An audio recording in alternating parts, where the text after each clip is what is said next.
di antara bentuk bahaya dari maksiat itu di antaranya adalah hurmanul ilmi, menghilangkan atau mengharamkan orang untuk dapat ilmu. Jadi kalau dia orang tahu lalu dia tidak amalkan, itu sebenarnya belum jadi sebuah ilmu. Nanti jadi sebuah ilmu ketika orang tahu lalu dia amalkan. Jadi Imam Ibnu Qayyim memasukkan hurmanul ilmi, diharamkan seorang dari dapat ilmu, salah satu sebab maksiat. Salah satu sebab maksiat. Kenapa? Fa innal ilma nurun. Karena ilmu itu cahaya. Cahaya yang Allah tanamkan ke dalam hati seseorang. Jadi ilmu itu semacam cahaya yang Allah tanamkan di dalam hati seseorang, yang akan menerangi hati seseorang. Dan maksiat itu memadamkan cahaya tersebut. Memadamkan cahaya tersebut. Ya. Taib. Suatu hari Imam Syafi'i rahimahullah mendatangi gurunya Al-Waqi', lalu dia mengadukan apa yang dia alami. Dia mengatakan, syakautu ila Waqi' su'a hifdhi. Saya datang kepada Al-Waqi' guruku dan mengadukan tentang jeleknya hafalanku. Bukan Imam Syafi'i enggak bagus hafalannya. Bayangkan dia masih kecil, dia sudah hafal kitab Al-Muwatta.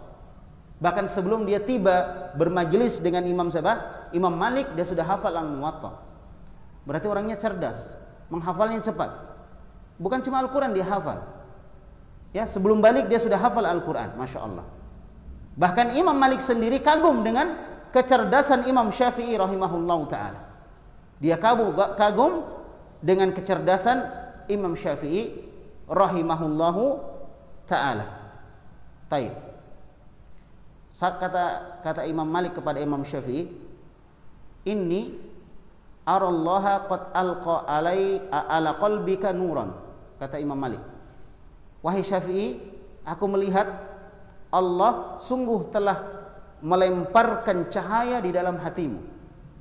Itulah ilmu. Allah telah melemparkan cahaya di dalam hatimu. Fala tudfi'hu bidhulmatil ma'siyah. Maka jangan engkau padamkan cahaya itu dengan maksiat. Dengan maksiat.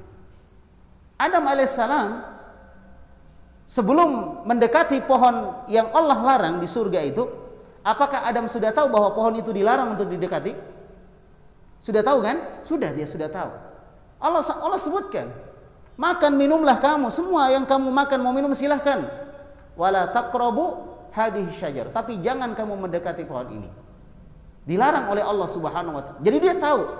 Jadi ketika Adam mendekati pohon itu, dalam kondisi dia sebenarnya sudah tahu. Tapi itu hilang. Dihilangkan dengan apa? Yaitu tadi maksiat yang dia lakukan, hilang ilmu yang tadinya dia sudah tahu. Ala kulli hal, ini pelajaran bagi kita. Taib. Ya. Nah, Imam Syafi'i ketika mengadu kepada gurunya, wahai guruku, aku ini jelek hafalanku.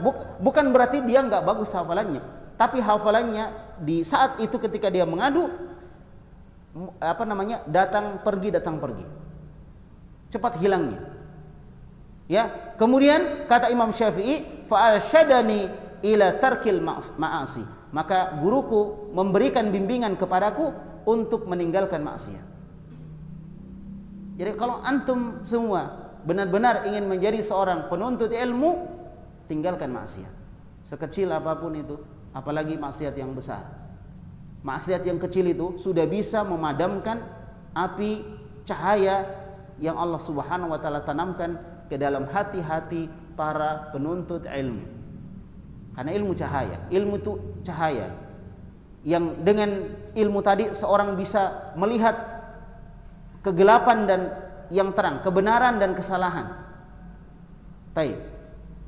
Kemudian Imam Al-Waqi' mengatakan, kata Imam Syafi'i yang ceritakan dalam sebuah syair, kata beliau, wa qala alam bi annal ilma fadlun. Ketahuilah bahwa ilmu itu adalah keutamaan. Wa fadlullahi la yu'tahu 'asi, dan keutamaan Allah tidak akan diberikan kepada orang yang melakukan maksiat. Dalam lafaz yang lain disebutkan fa innal ilma nurun. Sesungguhnya ilmu itu adalah cahaya.